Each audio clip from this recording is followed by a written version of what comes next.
Welcome to another episode of the Sport Media Professionals Podcast. I'm your host, Nick Springer. In this episode, I'm joined by Marco Marquez. He's a sport producer for Sports Talk Radio in Kansas City. And in this episode, Marco will talk about his experience for trying to break into the industry as a producer and what it takes to work in sports broadcasting, and also what he would say to his past self as well. That and more on this episode.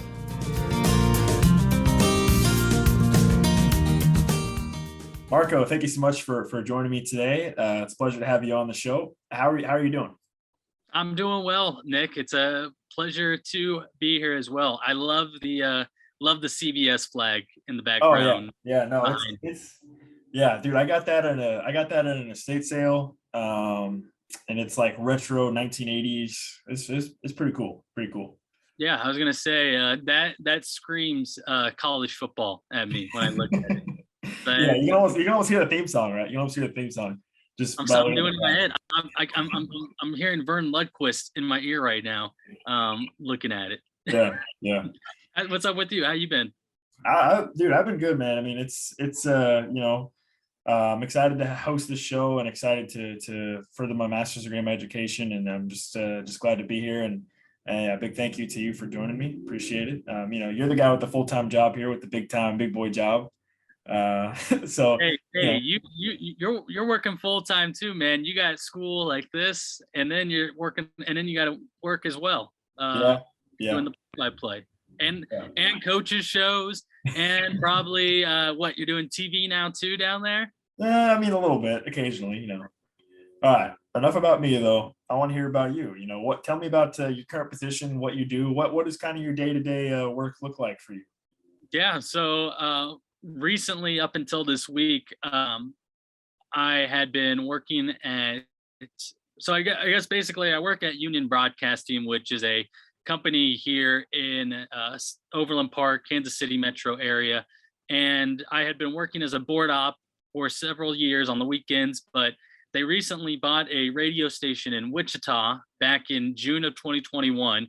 And so I began producing, board operating the live shows off 92.3 FM ESPN Wichita, which is a company owned or a station owned by Union Broadcasting.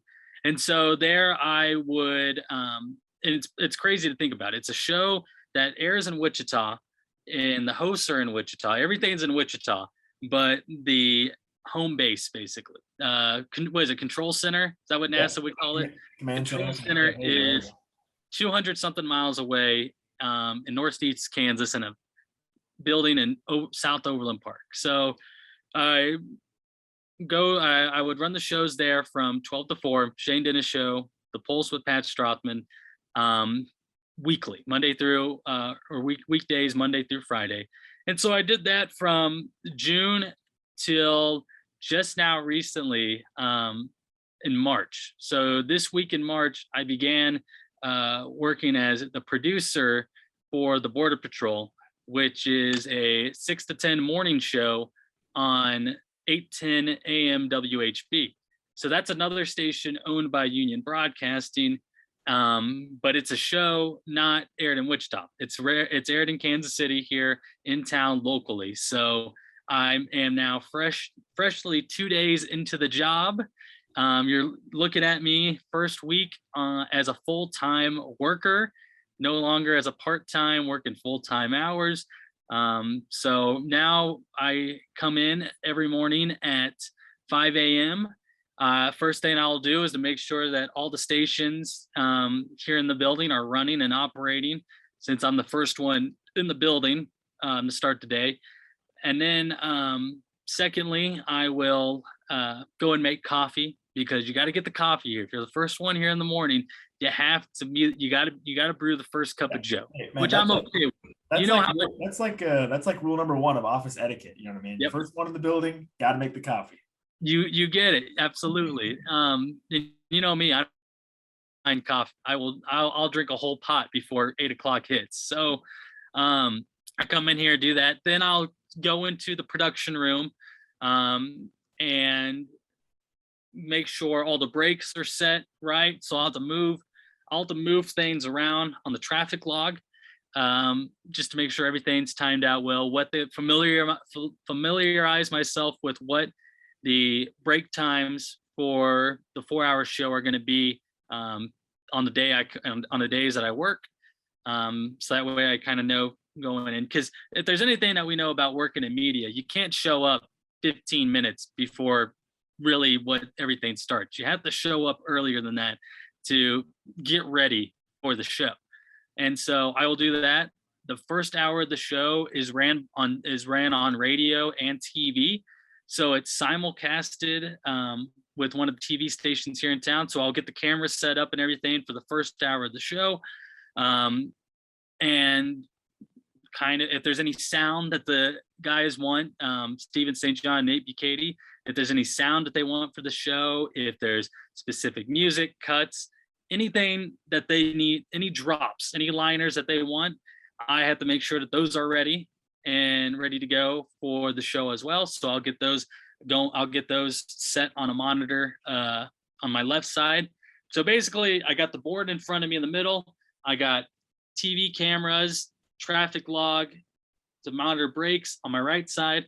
And on the left side, I got stuff for liners, sounds, music, the dual computer on my left side. So I'll do that. We'll run the 4-hour show. I'll cut up the live reads, send them off to the salespeople so that they have proof of companies' purchases, monies being put to what they're supposed to be used for. And then I'll podcast the shows each hour so that the podcasts are out, so people who couldn't catch the show live can catch it later on in the day. If they missed something they want to go back to, they can do all that. And then I'm done. And then I'm talking with Nick Springer. Well, at least that's just for today. Maybe not every day, but just for today. And then I'm talking. And then I got my free time. I'm off before lunch. It's great compared to getting off at 6 o'clock, which I was doing with the Wichita station. Not that that's bad or anything. Get a later start in the day, but I'm an early riser. I like my mornings. So I'm done before noon, and it's pretty good. So that's basically what I do in the buildings each day. That's great, because I was going to kind of ask you, for people that maybe don't fully understand what the role of a producer is, because you're not, people don't really see you. I mean, you're the guy running the show, but they don't know who you are. They don't see you. You know what I mean? So for somebody who doesn't really fully understand the role of producer, I mean, you outlined it pretty well. I mean, you're in charge of checking audio, video, running all the sounds and whatnot. So that's kind of your role, right? Yeah, exactly. At some point right now, like I said, I'm only in day 2. I will begin to start booking the shows for the hosts. So Steven and Nate right now, they're booking the guests and everything weekly. And when the time comes where I'm more into the role right now, into the job, and this was with every producer, I'll begin booking the guests. So I will contact who they need me to contact. They'll give me a number. They'll tell me what time to ask, what day and time to ask them, which slot fits and for them. And so I will begin doing that. And that's a big part of the job, because having guests on, filling 4 hours of radio is a lot. What they do is incredible. Being able to talk sports for 4 hours. But here's the thing. They know people don't want to hear just them for 4 hours. They need the expert opinions, the expert analysis. So during the weekend, they'll book guests. They'll try to get on 3 or 4 for each show. And so that's essentially what I will be doing later on, is getting their Monday through Friday guest booked for them.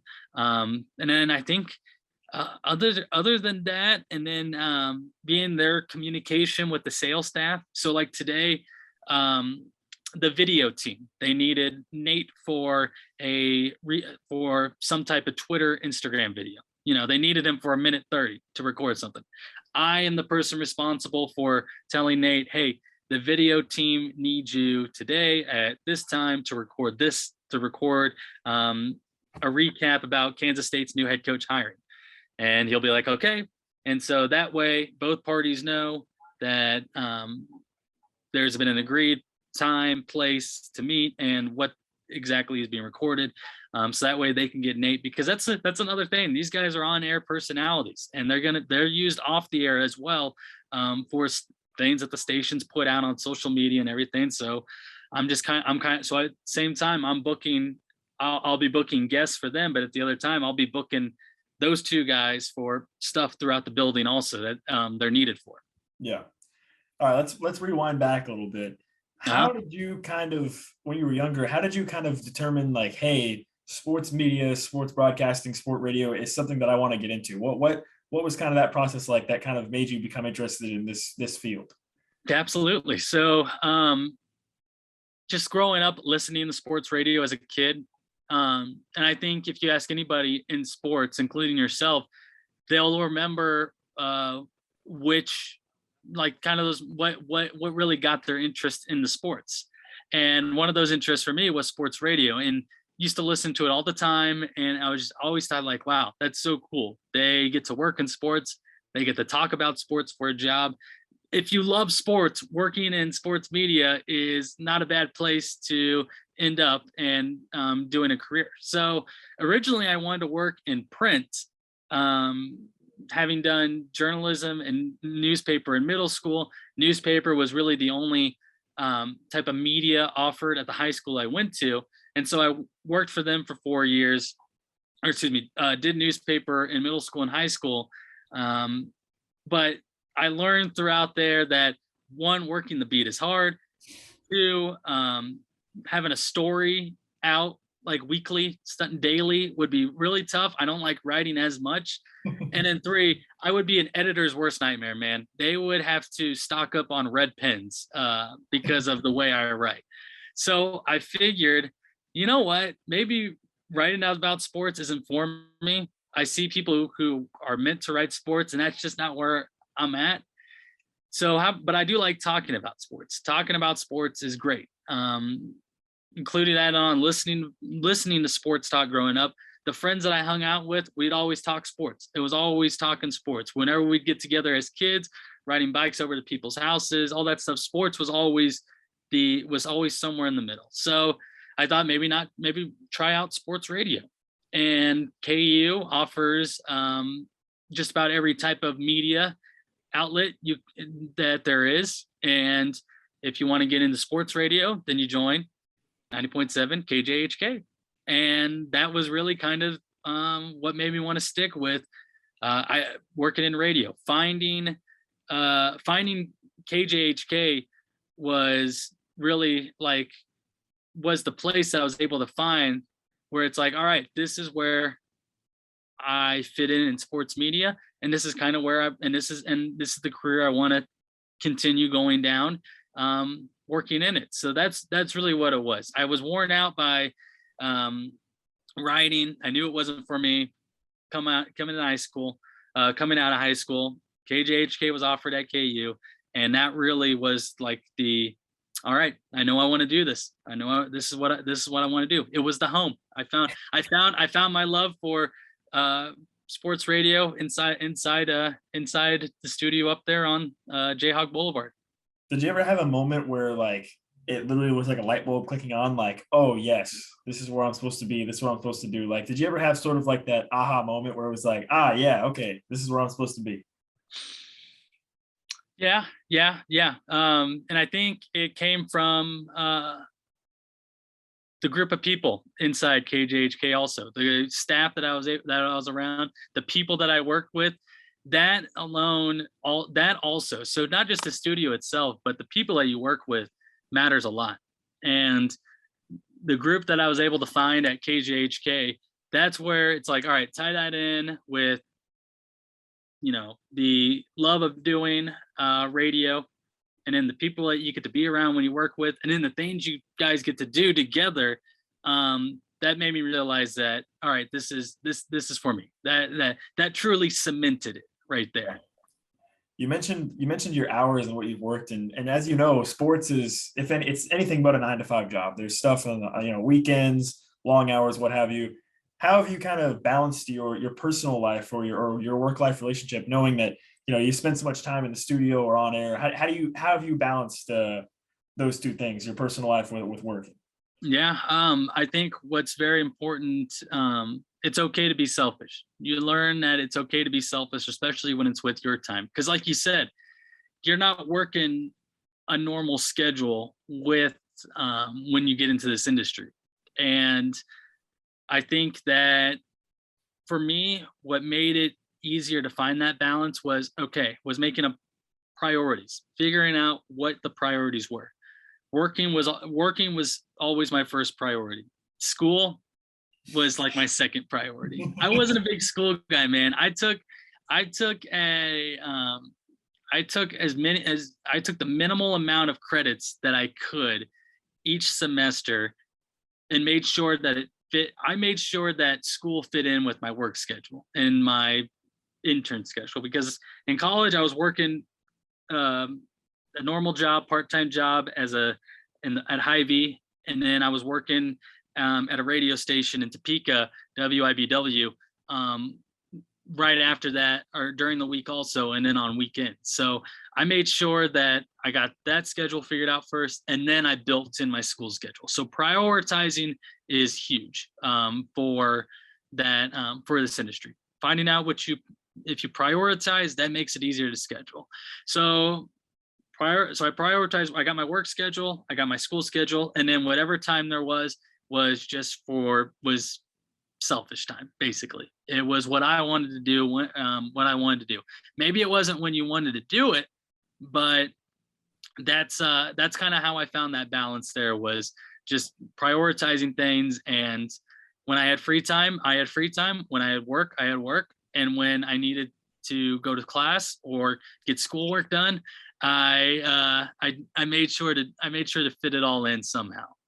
Hey man, C's get degrees. You ever heard that? These do get degrees, exactly, and that's another thing, man. I was truly lucky finding the group of friends that I did at KJHK, and then the group of friends that I found that I lived with, the roommates. We all stayed on top of each other with schoolwork. Some of us took the same class. It helps to that degree when you're in a group of friends that are in the same curriculum, same major that you're in also. Would you say that in the industry, the people you work with are like almost as important as the actual job itself? Like that camaraderie that you have with your coworkers, like how important is that in managing, because all of you are in the same situation, all of you, are giving up weekends in some cases, or long hours. Would you say that camaraderie is important between you and other people you work with? Yeah, absolutely. Because they're going to be there's not a lot of people here who can cover when you're sick or need an off day. It's your coworkers, man. And there's not, I guess I should reword. They know what you're going through. They've been at where you're at, because just like you, they knew they had to work at it to get where they're at later in life. And so when you're young, you probably get into this industry. You'll probably work with a mixed bag of people age-wise. You'll probably work with people that have been in it for 20, 25 years. You'll probably working it with people who have been in it for 5 to 10 years, who are just now hitting their peak in it. It all depends. But work relationships are very important for this industry, because you guys are working in high pressure situations. You're working, remember, you guys are working the same schedule. And you're not doing the same job, but you are at the same time. It's really a team effort into what goes into everything. So if you don't like somebody, you don't like them, but at least respect what they're doing if you're in the same business, because at the end of the day, you're all grinding. But sorry, you had asked who's kind of like the people in this business. Yeah. No, I know you were doing great. You're doing great. Okay. Well, I was just going to touch on also, I mean, it really is sometimes about who you know. In this industry, it's not about what you know, it's about who you know, that type of thing. But it's also about how much work you put into an internship, put into a part-time job. It all leads up to a bigger thing, but you got to work for it. You got to really put in the work, because it is the people that you are working with, they notice it. They really do. Even when it feels like they don't, they are. So they're the people that you work with. They're the people who are gonna help you get where you are in your career as well. They're gonna be the person that you will have to reach out to for references if you go somewhere else. They're the people who are gonna put in good words for you, hopefully good words. You hope they're good words. Either if there's a position available in-house, or like I just said, with the references. So being on good terms with people in the building is important. And we work in a communication business, and communication is key. If you communicate effectively with everybody, it's a huge plus, which sometimes is hard to find in this industry, surprisingly. Is good communication, but it's important to know your coworkers and have that level of trust, respectability, and just good faith, I guess, or just that level of just that good relationship. Like I said, you don't have to like them, you don't have to be their friend, but when you're at work together, to have that type of relationship with them is what you want. Kind of along the lines of what you were just discussing, in your eyes, what kind of attributes of a person do you think makes someone successful in sports media? I mean, you touched on it a little bit, but what kinds of attributes of somebody do you think can make someone successful in the industry? Yeah. Early on, especially a go-getter, a yes person, someone who's always just willing to do the grunt work. You really, when you get into this starting out, you really do start out at the bottom, and it is about working your way up. So how do you work your way up? You just really take all the opportunities when they're given to you. Someone who cares about their work, that cares what they're doing, because that goes back into the team effort. When you work with a group on a broadcast, you all have to work as a team. And that means you're going to want somebody who cares about what they're doing, because what we do is a craft, and you're not going to buy a cake that's doesn't look right, uneven, the icing's just messy. You're not going to buy a cake that looks like somebody didn't put hardly any work into it. No, you're going to want to buy a cake that is neatly done on the surface. It looks good. It's something that you would purchase, because at the end of the day, in this business, you'll find a lot of times, if you're not working full time, people will pay you. You'll work like as a W-9 worker, I guess. People will pay you for your talent, pay you. So if you show that you care what you do, you take pride in how you represent yourself as a person in media, that's how you get the off. That's how you get everything. Someone's not going to pay someone to MC an event that doesn't care how it goes or anything, that doesn't put any effort into it. No, they're going to pay for someone that does. Someone's not going to pay you get paid for your play-by-play skills, what you do as a play-by-play broadcaster. And people notice that. That's what they're paying for. You keep all your calls and everything. You keep it. You have a reel. Thank you. Yeah. I was thinking demo. Demo was in my head. Demo works. You have a demo reel on you, because when people ask you, I want to hear your work, well, here you go. You have it ready for them. This is what I sound as a play-by-play broadcaster. If you like it, you do. If you don't, you don't. And so it's really just about caring about what you do, putting effort into it, taking opportunities when they're presented to you. And then I had another one, but I lost it in my head. But caring, effort, and then what did I say? Opportunities, taking opportunities. And I thought that would help me remember my next one, but hey man, there's a lot of things. There's a lot of things going on in these heads of ours. I mean, there are a lot of things. Too many random sports tidbits, random whatever.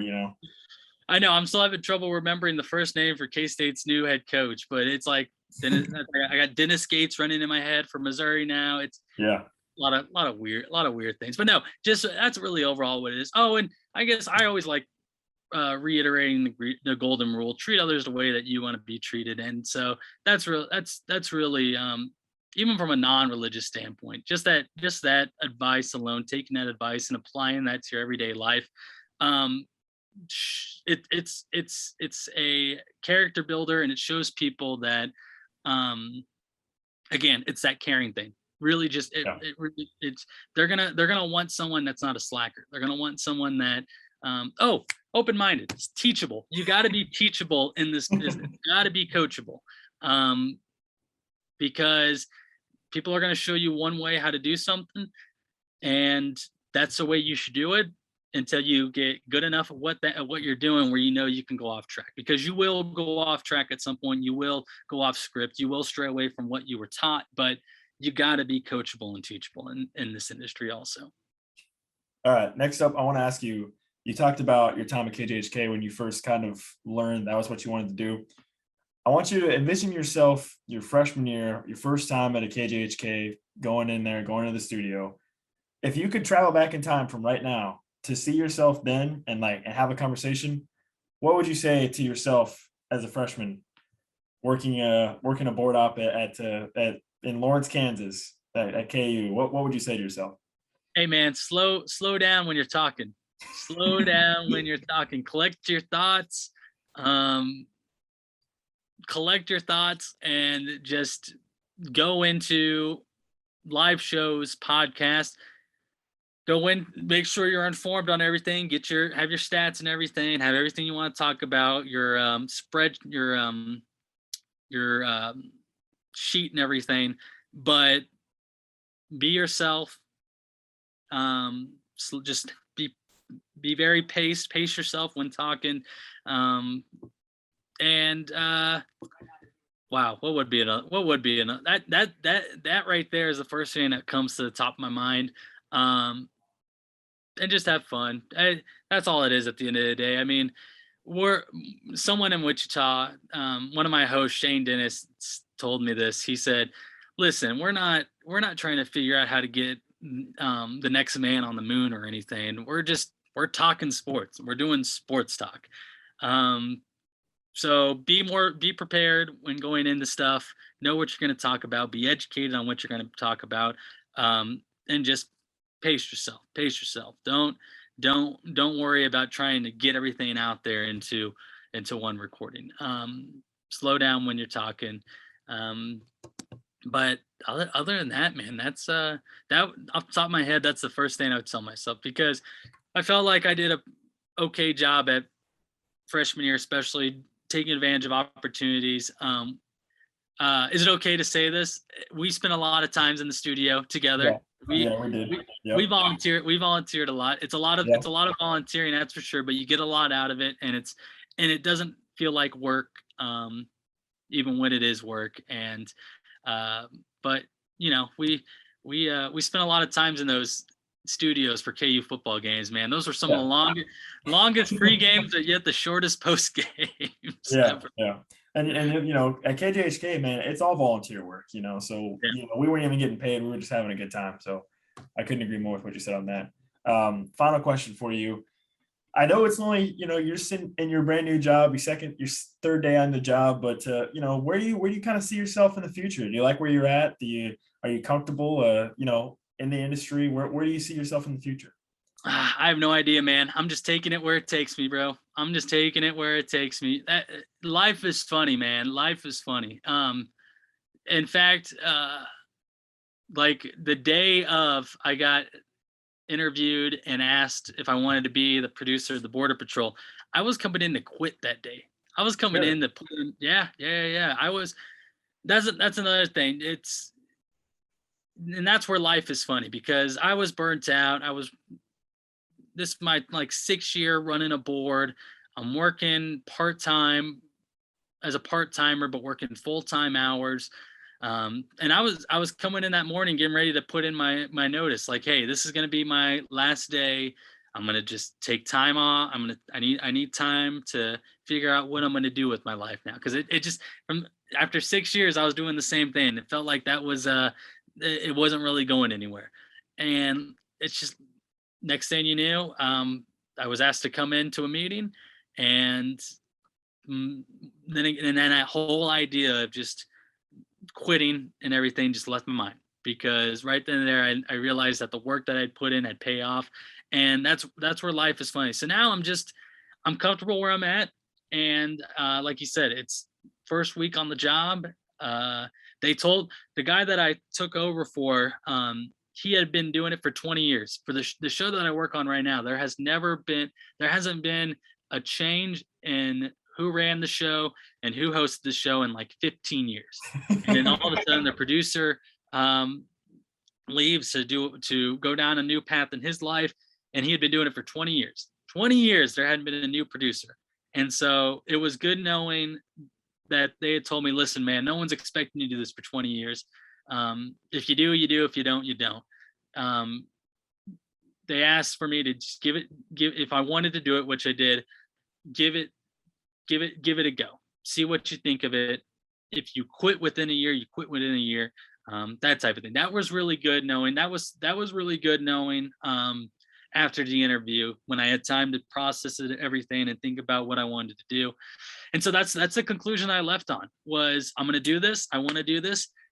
We'll see where life takes me after that, because obviously it had different plans for me than what I thought that day. Because I was getting ready to quit, man. I was ready to get out of here and go find a normal job or something. But no. So I'm just riding this path, man. I'm just riding this path and seeing where it takes me. I have no plans of leaving the industry yet now that I got this new gig, and I don't see it happening anytime soon. So if I can work in sports, if I do TV or something, I'm just going where it goes, man. I'm just riding the wave. I'm with you, man. I think you said it perfectly, man. Life, man. Sometimes life just happens, you know. Congratulations on the new gig. I'm really happy for you. Thank you so much for being on the show today. Fantastic job. Thank you so much, and hope you succeed well in your new position. Thank you. Hey, thank you, Nick. Hey, and I'm excited to see where life takes you now, where your career goes. I'm excited for you, buddy. Thank you, man. Thank you.